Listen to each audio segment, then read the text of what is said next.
Assalamualaikum sahabat Harapan. Oke, di pagi kali ini saya bersama Dokter Tri Saraf. Waalaikumsalam warahmatullahi wabarakatuh. Ini pagi yang cerah kita mau ngobrolin apa ya dokter?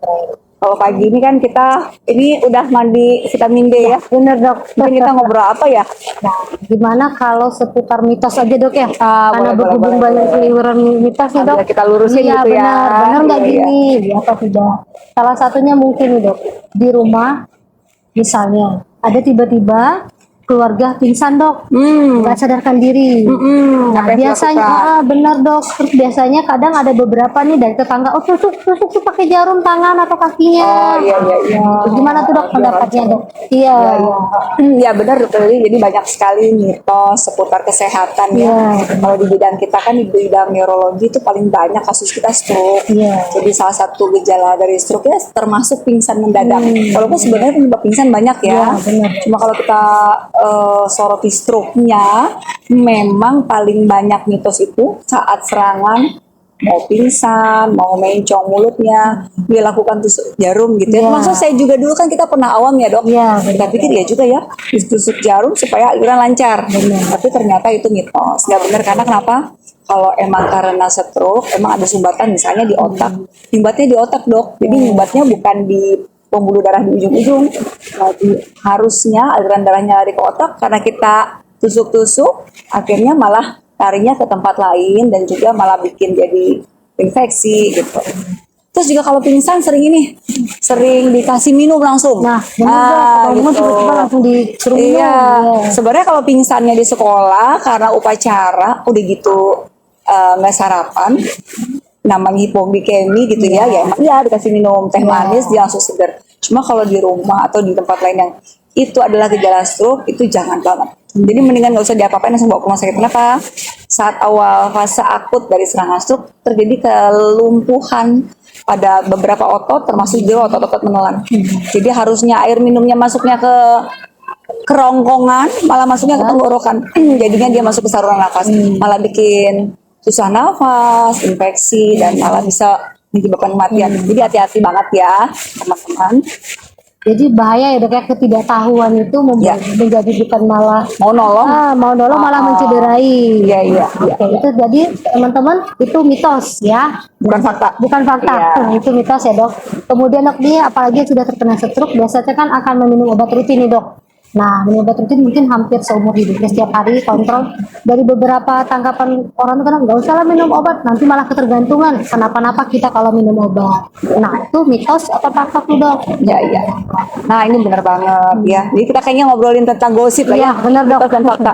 Jadi pertama takut ketergantungan, kedua takut nanti ginjalnya rusak, takut hatinya rusak karena minum obat. Jadi itu juga termasuk mitos. Ya faktanya adalah saat orang sudah terkena stroke, artinya sudah ada pembuluh darahnya yang mungkin tersumbat atau mungkin pecah pembuluh darah akibat alirannya tidak lancar. Biasanya ada faktor risiko kalau nggak darah tinggi, kolesterol, gula darah ya, dan itu butuh memang penanganan jangka panjang. Udah kena stroke minum obat kok masih nggak sembuh-sembuh. Jadi obatnya bukan untuk mengembalikan fungsinya, bukan untuk ngobatin stroke saat ini saja, tapi mencegah jangan sampai terulang. Jadi kalau darah tinggi tetap minum obat darah tinggi, tapi udah turun tensinya misalnya, udah stabil, boleh nggak stop? Yang boleh nyetop cuma dokter. Gitu ya, kenapa? Karena nanti tensinya naik nggak ketahuan, pecah lagi pembuluh darah. Dan nggak ada sih obat, insya Allah sih kalau sepanjang Bapak Ibu yang punya faktor risiko stroke, ada diabetes, gula darah, sama hipertensi, itu jangan takut minum obat. Insya Allah nggak akan merusak ginjal. Justru hipertensi sama diabetes yang nggak terkontrol yang merusak ginjal. Jangan takut. Jadi justru kalau nggak minum obat itu yang berbahaya ya dok? Kalau sudah ketergantungan tuh enggak sih, nggak ketergantungan. Anggap aja kayak memang kita butuh obat itu gitu. Jadi itu mitos lagi ya dok? Ternyata mitos lagi nih. Lagi nih dok, di luar dari stroke.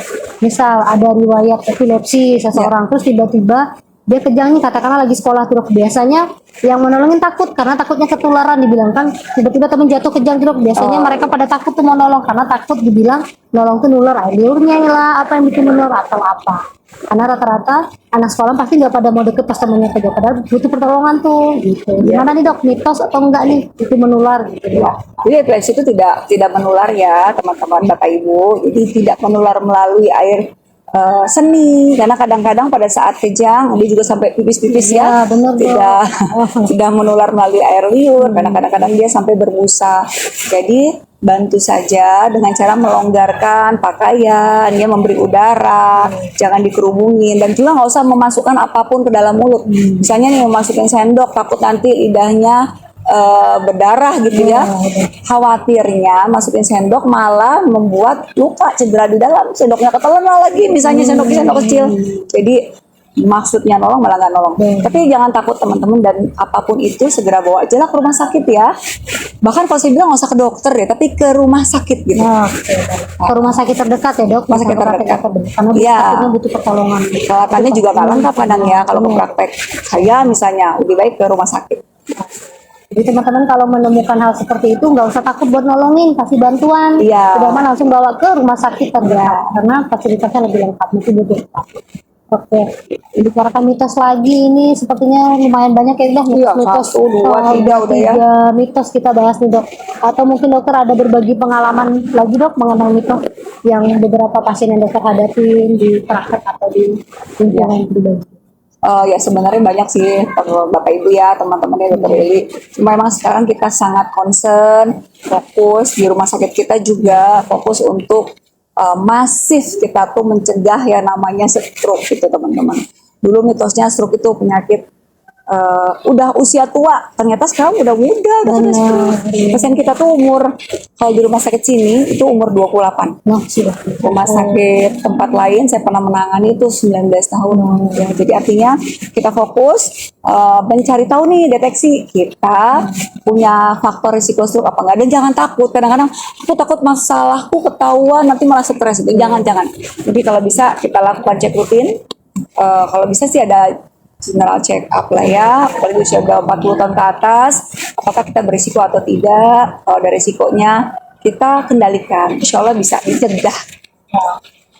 Jadi stroke itu bukan hanya usia tua sekarang dok ya, usia muda pun udah kena. Jadi lebih baik menghindari daripada mengobati. Yes. Teman-teman yang memang ada keturunan atau bahkan usianya itu dari 20 tahun, bisa kita lakukan general check up namanya. Ya. Itu salah satunya fasilitas yang ada di Rumah Sakit Islam Arafah. Kalau teman-teman mau, silakan berkunjung, nanti kita akan ke bagian informasi, menginformasikan lebih lanjut. Ya, itu penting banget. Jadi di rumah sakit kita udah ada Ya, ya. sudah ada dokter. Jadi silahkan kalau teman-teman mau buat screening stroke atau mau general check up, silahkan. Arafah bisa. Yes, keren banget. Udah ada. Alhamdulillah. Karena penting ya. Iya. Teman-teman usia di atas 40 atau enggak masih di atas 40 ya, ada keluhan ataupun tidak ada keluhan, pengen check up aja. Dan kayaknya itu harus kalau bisa sebuah rumah sakit punya. Biar menghindari ya dok ya. Udah panas. Ya, alhamdulillah kalau saya berulang kita. Terima kasih banyak Ya, dokter. sama-sama, Untuk Dokter waktu Lili, dan sehat kesempatannya selalu. serta sahabat-sahabat Arafah. Sekian dari cerita-cerita obrol-obrol kita hari ini. Wabillahi taufiq wal hidayah. Assalamualaikum warahmatullahi wabarakatuh. Waalaikumsalam warahmatullahi wabarakatuh. Lalu, Amin.